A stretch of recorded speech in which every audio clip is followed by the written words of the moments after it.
उत्तर प्रदेश के जनपद हरदोई के नवनियुक्त कांग्रेस पार्टी के जिला अध्यक्ष विक्रम पांडे से हमारे सहयोगी आरिफ ने खास बातचीत करी है। देखिए यह खास रिपोर्ट। आरिफ, हम इस वक्त उत्तर प्रदेश के हरदोई जनपद में मौजूद हैं, जहां पर नवनियुक्त कांग्रेस पार्टी ने अपना ब्राह्मण जिला अध्यक्ष दिया है। तो आइए इनसे जानते हैं कि कांग्रेस पार्टी की क्या नीतियां हैं, क्या रोड मैप तैयार किया, कैसे काम करेंगे आगे। माननीय राहुल गांधी जी अपने आप में रोड मैप है। वो जो कुछ कर रहे हैं, जो कुछ बोल रहे हैं, जैसा चल रहा है, जो स्थितियां हैं इस देश में, जो गंगा जमुनी तहजीब होती थी, मुस्लिम धर्म के लोग होली मनाते थे उल्लास के साथ, और हिंदू लोग भी जा कर के सेवैयाँ खाते थे ईद में, आपस में राम रहीम की संज्ञा दी जाती थी। गंगा जमुनी तहजीब, आपसी सौहार्द, आपसी सामंजस्य, जानबूझकर सुनियोजित रूप से 2014 के बाद से इस भारतीय जनता पार्टी ने और इन लोगों ने कुछ काम तो किया नहीं। बेरोजगारी, महंगाई के लिए, भ्रष्टाचार के लिए, किसी भी मुद्दे पर कुछ किया नहीं। क्या किया है इन्होंने जहर घोला है, कानों में तेजाब डाला है। इन्होंने ये किया है कि आप मुस्लिम हो, हम हिंदू हैं, इस बात को आप सोचो कि आप मुस्लिम हैं, मैं सोचूं कि मैं हिंदू हूँ। क्या आप एप्लीकेशन देकर आए थे मुस्लिम धर्म में मुझे पैदा करना अल्लाह से, या मैंने कोई प्रार्थना पत्र दिया था भगवान को कि मुझे हिंदू धर्म में पैदा करिए?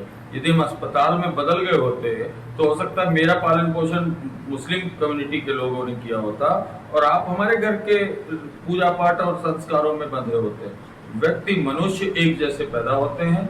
हम जिन परिवारों में हमारा जो माता पिता होते हैं, जिस धर्म के मानने वाले होते हैं, हम अपने धर्म में विश्वास करते हैं, गर्व के साथ अपने धर्म में विश्वास करते हैं, लेकिन साथ में दूसरे धर्म का भी हम उसी लेवल पर सम्मान करते हैं। लेकिन भारतीय जनता पार्टी ने इस धर्म को, इस विश्वास को, हमारी परंपरा को राजनीतिकरण करते हुए इसको वोटों की राजनीति और कुर्सी पाने का एक साधन बनाया हुआ है। जानबूझ करके मस्जिदों को ढका जाता है कि आपको, हिंदू समाज के लोगों को ये मैसेज जाए कि देखिए मुस्लिमों पे कड़ाई हो रही है। जानबूझकर ऐसा माहौल बनाया जाता है। और वो क्यों? क्योंकि मालूम है उन्हें कि 80-20 की लड़ाई अगर होगी तो हिंदू एकजुट होगा, तो हिंदू मुसलमान के आधार पर 2 बार जो उन्होंने सत्ता पाई है, आगे बिना संघर्ष के भी उनको सत्ता मिल जाए, ये लक्ष्य लेकर के वो लोग काम कर रहे हैं। अच्छा, एक सवाल आप ले लीजिएगा कि आप होली, ईद, हिंदू मुस्लिम का जिक्र कर रहे हैं। अभी हाल ही में इमरान प्रतापगढ़ी जी ने रोजा इफ्तार की पार्टी अपने घर पर रखी। कई कांग्रेस के बड़े बड़े लीडर वहां पहुंचे हैं। इससे पहले कांग्रेस पार्टी अपने यहाँ रोजा इफ्तार कराती थी। इमरान प्रतापगढ़ी जी ने अपने आवास पर बनाया, इस पर क्या?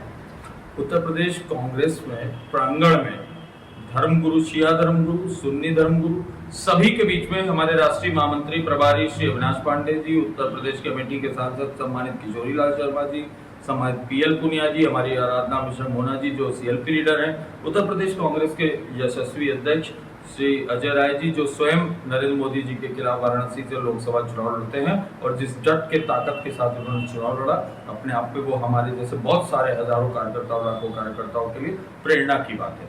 थोड़े वोट से बच गए, वरना नरेंद्र मोदी जी वाराणसी में हारते हारते बच गए। हजारों हजार करोड़ रुपया खर्च किया है, तब जाके वो चुनाव जीते हैं। और मैं एक और बात कहूंगा कि जब से भारतीय जनता पार्टी उत्तर प्रदेश में भी सरकार है, मैं आपके चैनल के माध्यम से कहता हूँ और बहुत सीना ठोक के गर्व से कहता हूँ, चाहे कुंभ का, महाकुंभ का आयोजन रहा हो, या जो शिप चल रहे हैं, याट चल रहे हैं, जो क्रूज चल रहे हैं, वो सारे गुजराती चला रहे हैं। उत्तर प्रदेश की चीजों पर, वाराणसी की जो संपदा, जो संस्कृति और जो वहाँ के मल्लाहों की जो पूंजी होनी चाहिए थी, गुजरात के लोग आकर के वहाँ पे बिजनेस व्यापार कर रहे हैं। जो भी बिजनेस है जो 1 करोड़, 10 करोड़, 20 करोड़ के ऊपर जाता है, उसमें दिल्ली से गुजरात का व्यक्ति, कंपनी आकर के वहां इन्वॉल्व हो जाती है। आप पता कर लीजिएगा, जो महाकुंभ हुआ है प्रयागराज में, जो टेंट का जितना भी जो था, वो लाला जी करके एक थे, जो पूरी गुजरात की कंपनी थी। जो भी बारदाना और जो भी टेंट और स्विस टेंट और कॉटेज जो भी बने थे, वो जो भी सामान प्रयोग हो रहा था, वो गुजरात की कंपनी को आपूर्ति करने के लिए कहा गया था। उत्तर प्रदेश में ऑलरेडी हमारी आबादी 25 करोड़ से ज्यादा है, हमारे 75 जिले हैं, हमारी अपनी संस्कृति और एक से बढ़कर महत्वपूर्ण जिले हैं जो उत्तर प्रदेश में वाराणसी, प्रयागराज, अलीगढ़, मथुरा, लखनऊ, कानपुर, मेरठ, गाजियाबाद, ऐसे बड़े शहर हैं। उसके बावजूद गुजरात के लोग आके उत्तर प्रदेश में हावी हो जाते हैं। अच्छा, एक और सवाल से स्टार्टिंग करेंगे कि आप कांग्रेस पार्टी में कब से हैं और किन किन पदों पर रहे? देखिए, मैं किन पदों पर रहा ये महत्वपूर्ण नहीं है, लेकिन मैं कहूंगा कि मुझे 25 साल हो गए कांग्रेस पार्टी में, और मैं आम कार्यकर्ता, साधारण कार्यकर्ता, जिसके घर में, मेरे घर में भी कोई ग्राम प्रधान नहीं रहा था, मेरे घर में कोई राजनीतिक बैकग्राउंड नहीं था, मुझे इंटरेस्ट था। मैं 25 वर्ष पहले 16 साल का था और कांग्रेस पार्टी 10वें या 9वें में पढ़ता था। मुझे इंटरेस्ट था, और तब कांग्रेस की सरकार नहीं थी, अटल बिहारी वाजपेयी साहब प्रधानमंत्री हुआ करते थे, 99-2000 रहा होगा। मैंने वहां पे कांग्रेस पार्टी के साथ गर्व के साथ जुड़ा था, और आज मुझे उसी परिवार, उसी पार्टी, उसी तिरंगे में 25 वर्ष पूरे हुए। मेरे जैसे साधारण कार्यकर्ता को केवल एक कांग्रेस पार्टी है जिसमें नेतृत्व का मौका मिलता है, वरना अलग अलग बहुत सारे राजनीतिक दल हैं जो जाति को देखकर आपको पदाधिकारी बनाते हैं, धर्म को देख के पदाधिकारी बनाते हैं, और बहुत से राजनीतिक दल ऐसे हैं जो मोटे मोटे पेटियां और पैसे लेकर के पदाधिकारी बनाते हैं। मुझे गर्व है माननीय राहुल गांधी जी की जो व्यवस्था है उत्तर प्रदेश में, मेरे जैसे हजारों युवा कार्यकर्ता जो आम घरेलू परिवारों से आते हैं, गैर राजनीतिक परिवेश में उनका पालन पोषण होता है, फिर भी वो कांग्रेस के बड़े पदों पर सुशोभित होते हैं। मुझे गर्व है कि मैं NSUI यूथ कांग्रेस से निकलकर उत्तर प्रदेश कांग्रेस के कई प्रदेशों में काम करने के बाद मैं आज जिला कांग्रेस अध्यक्ष, एक बार पहले भी कार्यवाहक अध्यक्ष रहा था। मुझे गर्व है कि हमें माननीय केंद्रीय नेतृत्व, माननीय राहुल गांधी जी, माननीय प्रियंका गांधी जी, श्री अविनाश पांडे जी, श्री धीरज गुर्जर जी, श्री अजय राय जी, श्रीमती आराधना मिश्रा पूना जी, सबके आशीर्वाद से मुझे उत्तर प्रदेश के हरदोई जिले, जो बहुत बहुत महत्वपूर्ण जिला है, यहाँ पे हमको जिलाध्यक्ष बनाया गया। कांग्रेस पार्टी में आप काफी वर्षों से काम कर रहे हैं, इतने बड़े बड़े पदों पर रहे हैं, फिर बैक आते हैं हरदोई में, हरदोई के जिलाध्यक्ष बनाए गए हैं। हरदोई की कांग्रेस कमेटी की अगर बात करें तो कुछ गुटबाजी दिखाई दे रही है, इसको आप कैसे देखते हैं? तो 4 बर्तन होते हैं, तो आपका किचन है, उसमें बहुत सारे बर्तन होंगे, तो उसमें आप जब उठाते रखते हैं तो उनको कुछ खटपट होती है। क्या 100% लोग भगवान से खुश नहीं हो, तो 100% लोग आपसे खुश हो, सहमत हो, बिल्कुल जरूरी नहीं। अलग अलग विचार हैं, अलग अलग कार्य पद्धति है, अलग अलग कार्य संस्कृति है। हमारे पूर्व अध्यक्ष हो सकते हैं, उनका कार्य करने का तरीका कुछ और रहा हो, उससे पहले वाले अध्यक्ष जी का कार्य करने का, सोचने का नजरिया कुछ और रहा हो, उनका हरदोई को लेकर के नजरिया कुछ और रहा हो, उनकी कार्यशैली दूसरी रही हो। मैं अपनी कार्यशैली से आने वाले समय में बताऊंगा कि मैं क्या कर सकता हूं, मेरी सोच क्या है, मेरी मानसिकता क्या है। कोई कहे कि ये चला नहीं पाएंगे, मैं तो प्रदेश में रहा, मैंने बहुत सारे काम किए, लेकिन मुझे ये भी याद है कि 5-7 साल पहले मैं यहाँ हरदोई जिले के जो सूचना अधिकार कानून लागू हुआ था, मैं उसका पहला हरदोई का प्रभारी था। जब रोजगार गारंटी कानून आया था, तो जो पहला हरदोई जिले का प्रभारी था वो मैं था। मैंने नरेगा और सूचना अधिकार का इम्प्लीमेंटेशन हरदोई जिले में कैसे हो, इस बात पे वर्कआउट किया है। मैंने कई ग्राम और ब्लॉक स्तर पर बहुत बड़ा संगठन तैयार किया था, सत्याग्रही टास्क फोर्स।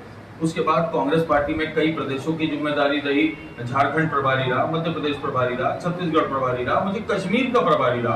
अब आप समझ सकते हैं, अगर मुझे कश्मीर की जिम्मेदारी दी गई है और आप मुझसे कहेंगे 52 ब्लॉक में क्या हुआ, तो अगर मुझे कश्मीर, या तो मैं अपनी पार्टी के साथ न्याय नहीं कर रहा हूँ, तो मुझे जो पार्टी ने जिम्मेदारी दी, निर्देश दिए, मैंने उन पर काम किया।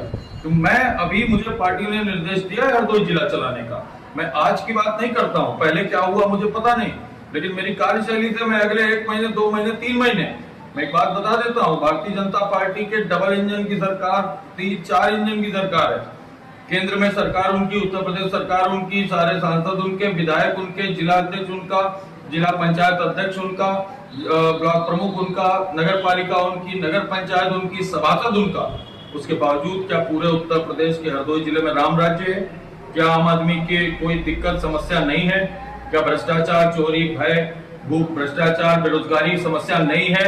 और अगर डबल इंजन, चौबल इंजन होने के बावजूद समस्या है, तो क्यों नहीं सबल विपक्ष उनकी आवाज उठा पाता है? कांग्रेस पार्टी डटकर मजबूती के साथ पूरे संघर्ष में ईंट से ईंट बजाने का काम करेगा, और ये मैं कह नहीं रहा हूं, समय के साथ आपके सामने आएगा। और मैं आपके चैनल के माध्यम से कह रहा हूं, हरदोई जिले में कांग्रेस की पूरी ताकत, जो खोई हुई मान प्रतिष्ठा, जो लगता है लोगों को कि कांग्रेस सत्ता में नहीं है, इतने साल सरकार में नहीं है, और कोई दल 30 साल 35 साल सत्ता में नहीं रहेगा तो वो खत्म हो जाएगा। मोदी जी पहले कार्यकाल में आए थे, उन्होंने कहा था कांग्रेस मुक्त भारत, और मुझे गर्व है कि आज उत्तर प्रदेश में कांग्रेस के 6 सांसद हैं।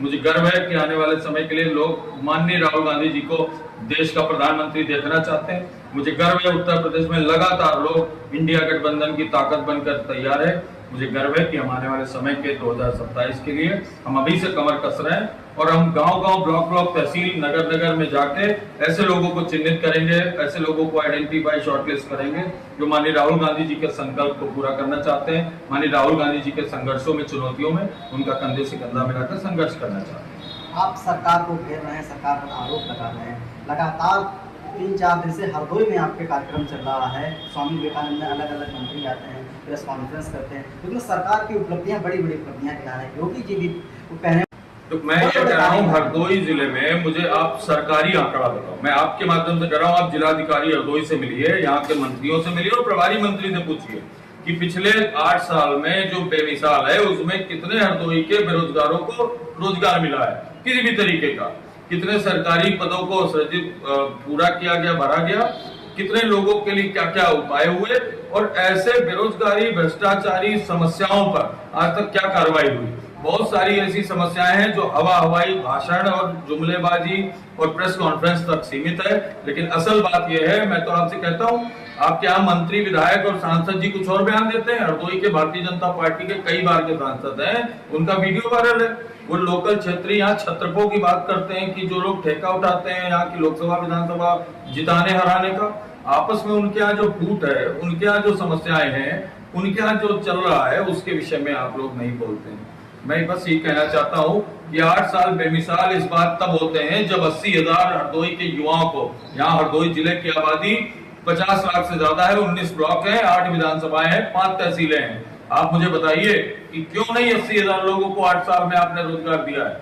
कितने लोगों को आपने क्या उनकी मदद की है, क्या संघर्षों में साथ दिया, कितने लोगों को? यहाँ पे सबसे बड़ा जो उद्योग था वो है ठेकेदारी उद्योग।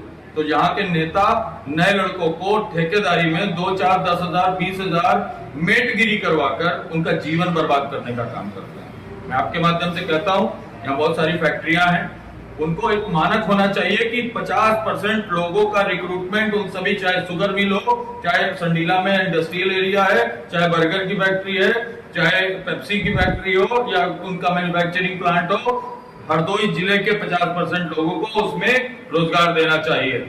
जब तक हरदोई का युवा सशक्त नहीं होगा, क्यों वो पलायन करता है, क्यों मुंबई जाता है, क्यों दिल्ली जाता है? वो यहीं अपने घर परिवार में रहकर अपने माँ बाप के साथ सेवा करके यहीं की फैक्ट्रियों में, अगर यहाँ की फैक्ट्री, यहाँ का पानी, यहाँ की जमीन यूज कर रही है तो वो पैसा अंबानी अडानी को नहीं जाना चाहिए, हरदोई जिले के युवाओं को उसमें रोजगार मिलना चाहिए।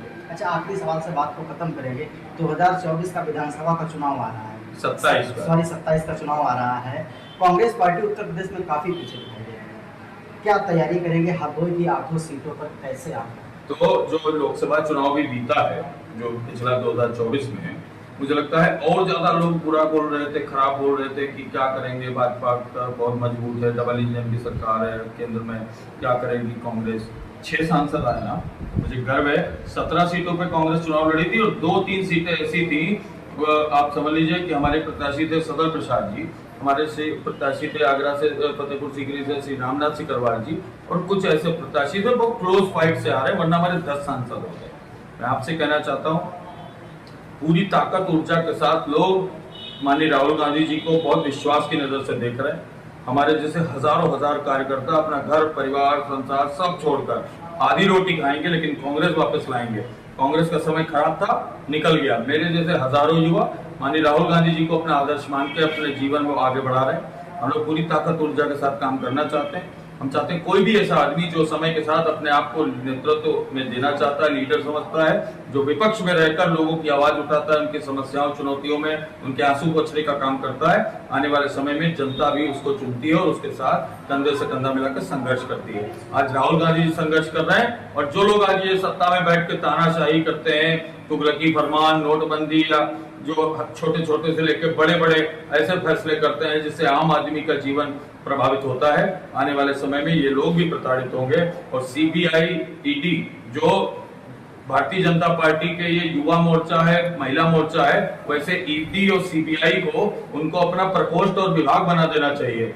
ईडी सीबीआई का जितना दुरुपयोग भारतीय जनता पार्टी करती है विपक्ष के नेताओं को कटघरे में खड़ा करने के लिए मैं कहना चाहता हूं, ना कोई न्याय है, ना कोई व्यवस्था है, ना संविधान का खुला उल्लंघन है, ना कोई देखने वाला, ना कोई पूछने वाला। अब बस यही है कि व्यवस्था राम भरोसे हिंदुस्तान चल रही है। आम आदमी को भाई भाई से लड़ाया जा रहा है, हिंदू मुसलमान के आधार पर भावनाएं भड़काई जा रही हैं और सुनियोजित बीच बीच में कभी बहराइच कभी संभल में दंगे कराकर लक्ष्य 2027 में कुर्सी प्राप्त करना है। उनको इस बात से कोई मतलब नहीं कि कांग्रेस क्या कर रही, भाजपा क्या कर रही। उनको बस इतना मतलब है कि उनको एन केन प्रकार सत्ता प्राप्ति चाहिए। तो ये थे कांग्रेस के नवनियुक्त जिलाध्यक्ष, जिन्होंने बड़ी बेबाकी से बात रखी है। पुराने कांग्रेस के कार्यकर्ता हैं। आप तेज तर्रार बयानों के नाम से जाने जाते हैं। बने रहिए हमारे साथ में अगली बार पाने के लिए। मैं आरिफ।